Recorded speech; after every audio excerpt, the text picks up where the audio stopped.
Zaburi ya 91. Uba mu rwihisho rw'isumba byose azahama mu gicucu cy'ishobora byose. Ndabwira Uwiteka nti uri ubuhungiro bwanjye n'igihome kinkingira, Imana yanjye niringira, kuko ari we uzagukiza ikigoyi cy'umugoyi na mugiga irimbura. Azakubundikiza amoya ye, kandi uzajya uhungira munsi y'amababa ye. Umurava we ni ingabo n'icyuma kigukingira. Igiteye ubwoba cya nijoro ntikizagutinyisha, cyangwa umwambi ugenda ku manywa, cyangwa mugiga igenda mu mwijima, cyangwa kurimbura gutsemba ku manywa y'ihangu. Abantu 1000 bazagwa iruhande rwawe, abantu inzovu bazagwa iburyo bwawe, ariko ntibizakugeraho.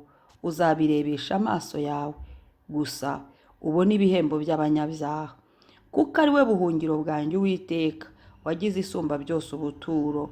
Nuko nta kibi kizakuzaho, kandi nta cyago kizegera ihema ryawe, kuko azagutegekera abamarayika be ngo bakurinde mu nzira zawe zose. Bazakuramira mu maboko yabo ngo udakubita ibirenge ku ibuye.